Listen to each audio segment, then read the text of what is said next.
భారతీయ ఆధ్యాత్మిక విశిష్టతను ప్రపంచానికి చాటి చెప్పిన గురువు స్వామి వివేకానందాని జేసీఐ శ్రీకాకుళం వ్యవస్థాపకులు విద్యావక్త డాక్టర్ జామి భీమశంకరం శుక్రవారం అన్నారు. స్థానిక విద్యాధరి డిగ్రీ కళాశాలలో జేసీఐ శ్రీకాకుళం మెయిన్స్ ఆధ్వర్యంలో స్వామి వివేకానంద వర్ధంతి వేడుకలను నిర్వహించారు. ఇందులో భాగముగా డాక్టర్ జామి భీమశంకర్ స్వామి వివేకానంద చిత్రపటానికి పూలమాలలు వేసి అంజలి ఘటించి మాట్లాడుతూ ఆ మహానయుడికి నమస్సుమాంజలని, యువత సన్మార్గంలో ఉండాలన్నా నడవాలన్నా స్వామి వివేకానంద జీవితాన్ని ఆదర్శంగా తీసుకోవాలన్నారు. ఆయన మాటలో వైడూర్యము, తెలుగు జాతి గర్వపడేలా ఉండటం మన అదృష్టమని, తప్పకుండా ఆయన జీవిత సత్యాన్ని తెలుసుకుంటే ప్రతి విద్యార్థి తమ లక్ష్యాన్ని చేరుకుంటారన్నారు. అనంతరం జేసీ మణిశర్మ, జేసీ కొరడా రమేష్, జేసీ డాక్టర్ కృష్ణమోహన్ విద్యార్థులను ఉద్దేశించి ప్రసంగిస్తూ కళాశాలలకు, తల్లిదండ్రులకు, గురువులకు మంచి పేరు ప్రఖ్యాతలు తేవాలన్నారు. కార్యక్రమంలో భాగంగా జామి భీమశంకరం కుమార్తె విద్యాధరి మైక్రోసాఫ్ట్ హైదరాబాద్ యూనివర్సిటీచే అందించబడిన పుస్తకాలు, అవసరమైన పరీక్ష సామాగ్రిని విద్యార్థులందరికీ అందించారు. కార్యక్రమంలో జేఎస్సీ శ్రీకాకుళం మెయిన్స్ కార్యదర్శి తమ్మినేని ఉషారాణి, జేసీ డాక్టర్ చింతాడా కృష్ణమోహన్, జేసీ కొరడా రమేష్, జేసీ కృష్ణకాంత్, జేసీ మణిశర్మ, జేసీ గణపతి, విద్యాధరి కళాశాల senior incharge VT Naidu, P Bhagyalakshmi, విద్యార్థులు పాల్గొన్నారు.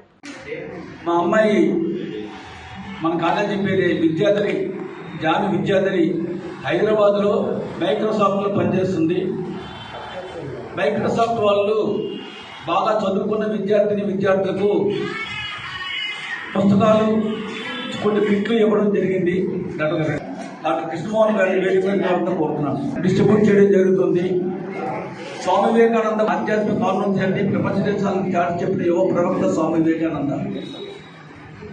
ఆయన ముఖ్యంగా 3 అంశాల మీద యువత కోసం చెప్పారు. 3 అంశాలు. అందరూ మొదటిది ఆత్మవిశ్వాసం. ముగ్గురు దేవతల మీద నీకు ఎంత నమ్మకం ఉన్నా, నీ మీద నీకు నమ్మకం లేకపోతే నీ సమస్యకు పరిష్కారం లేదు. పరిపూర్ణమైన ఆత్మవిశ్వాసం మనకు కావాలి. నేను డిగ్రీ చదువుతున్నాను, డిగ్రీ మంచి మార్కులతో పాస్ అవుతాను, డిఎస్సి రాస్తాను, ఉపాధ్యాయుడిగా ఎన్నికవుతాను, లేకపోతే ఐఏఎస్ రాస్తాను, కలెక్టర్ అవుతాను, ఐపీఎస్ అవుతాను, ఇలాగా పరిపూర్ణమైన ఆత్మవిశ్వాసం కలిగి ఉండాలి. 2వ అంశం ఆయన చెప్పాడు, నువ్వు బలహీనుడు కాదు, నువ్వు శక్తిమంతుడు, సమస్త శక్తులు నీలోనే ఉన్నాయి, నువ్వు దేన్నైనా సాధించగలవు అనే అంశాన్ని మనలో నిపుణీకృతమైన ఉన్న శక్తుల్ని అన్ని వెలికి తీసి చూపించాడు మనకి. 3, నీ కర్తవ్యం నీకు గుర్తుంటే జరగవలసిన పనులవే జరుగుతాయి. రేపు ఎగ్జామ్స్ ఉన్నాయి, నీకు గుర్తుంటే సినిమాకి వెళ్ళవు, నీకు గుర్తుంటే టీవీ చూడవు, నీకు గుర్తుంటే ఫోన్లో చాటింగ్ చేయవు. ఈ 3 ప్రధానమైన అంశాలు. తర్వాత ఆయన మాట చెప్తాడు, క్రమశిక్షణ ఏకాగ్రతతో పనిచేసుకుంటూ పోతే భగవంతుడు కూడా నీ తలరాతను నీకు అడిగే రాస్తాడట. మన తలరాత ఎవరు రాస్తారు? యాక్చువల్గా భగవంతుడు, బ్రహ్మదేవుడు ఉన్న భగవంతుడు ఒకటే. బ్రహ్మదేవుడు అంటే నువ్వు కష్టపడి చదివితే, నువ్వు కష్టపడి పనిచేస్తే, నీ కర్తవ్యాన్ని నువ్వు చక్కగా ఉపయోగించుకుంటే భగవంతుడు కూడా నీ తలరాతను నీకు అడిగే రాస్తాడట. మహాత్మా గాంధీ ఒక మాట చెప్పారు, స్వామి వివేకానంద రచనలు చదివిన తర్వాత నాలో 1000 రెట్లు దేశభక్తి పెరిగిందని. అంటే స్వామి వివేకానంద అంటే దేశభక్తి అంటే స్వామి వివేకానంద. నేను ముందు చెప్పాను, భారతీయ సంస్కృతి సాంప్రదాయాలను, సనాతన వైదిక ధర్మాన్ని, ఆధ్యాత్మిక ఔన్నత్యాన్ని ప్రపంచ దేశాలకు చాటి చెప్పిన యువ ప్రవక్త Swami Vivekananda. That is the great personality of India. ఆయన మాట చెప్తాడు, ఈ భారతదేశంలో పుట్టడం నా అదృష్టం అని. మనం మాట చెప్పాలి, ఆయన పుట్టిన దేశంలో మనం పుట్టడం మన అదృష్టం అని. భారతీయ ఆత్మను పరిశీలించాలంటే స్వామి వివేకానంద రచనలు చదవాలని రవీంద్రనాథ్ ఠాగూర్ చెప్పాడు. ఇంతటి గొప్ప వ్యక్తి స్వామి వివేకానంద మన భారతదేశంలో పుట్టి భారతదేశం యొక్క చరిత్ర పై దేశాలకు తెలిసిందంటే ఆయన అమెరికాలో 1892-93లోనో సెప్టెంబర్ 11 చికాగోలో ఇచ్చిన అమెరికా ఉపన్యాసమే. అంతటి గొప్ప వ్యక్తికి జన్మనిచ్చిన భారత మాత పుణ్యరాలని నేను తెలియజేసుకుంటూ ఈ కార్యక్రమాన్ని ఉద్దేశించి మణిశర్మ గారు 2 నిమిషాలు మన జామ్ భీమశంకర్ గారి, అదేవిధంగా వేదిక మీద ఉన్నటువంటి పెద్దలందరికీ నా హృదయపూర్వక నమస్కారాలు. అదేవిధంగా మీడియా మిత్రులందరికీ కూడా నా హృదయపూర్వక నమస్కారాలు. అదేవిధంగా చిన్నారులందరికీ నా ఆశీస్సులు. ముఖ్యంగా ఈరోజు వివేకానందుడి వర్ధంతి చేసుకున్న సందర్భంగా శ్రీకాకుళంలో జేసీఐ మెయిన్స్ ద్వారా ఈరోజు మనం నివాళులు అర్పించడం అభినందనీయం. ఎందుకంటే ఒక నాయకుడు మనలోనే ఉన్నాడు, ఎక్కడికి వెళ్ళిపోలేదు, ఇప్పటికీ కూడా మనతోనే ఉన్నారు అనేటువంటి విధంగా ఈరోజు మనం ఇక్కడ చేయడం అనేది చాలా హర్షం.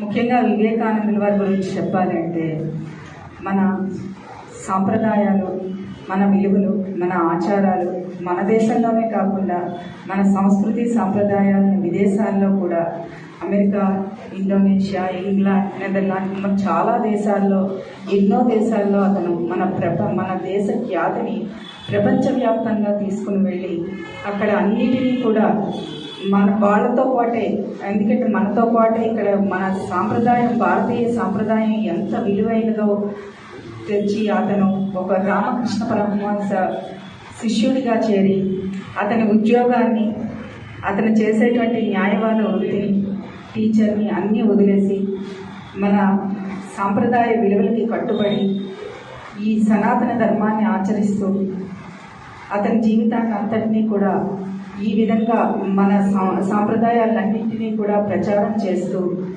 విదేశాల్లో ఈ రోజుకి ప్రతి ఒక్కరూ కూడా మన భారతీయ సంస్కృతిని కాపాడుతున్నారు అంటే ఖచ్చితంగా దానికి ముఖ్యమైనటువంటి కారణం మన వివేకానందులు. ఈరోజు యువత అంతటికీ కూడా స్ఫూర్తి మన వివేకానందులు. కాబట్టి ఎంతో విలువైనటువంటి అతని ఇన్నాళ్ళు అనేటువంటి గుర్తు చేసే మీన్స్ అదేవిధంగా వారిని అనుసరించి ఈ కార్యక్రమంలో మనం ఇన్వాల్వ్ చేసినందుకు నేను మనస్ఫూర్తిగా ధన్యవాదాలు తెలుపుకుంటున్నాను.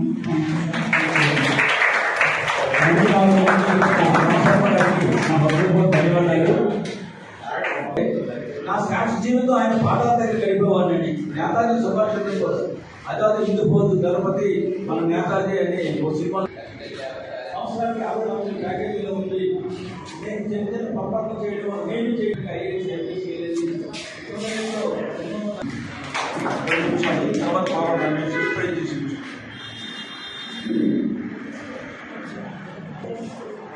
విద్యాధరి డిగ్రీ కాలేజ్ అధినేత భీమశంకర్ గారికి, మీద కూర్చున్న పెద్దలందరికీ కూడా నా హృదయపూర్వక నమస్కారాలు. స్వామి వివేకానంద అని పిలుస్తారండి. స్వామి వివేకానంద అంటే ఎందుకయ్యారని నేను చెప్తాను.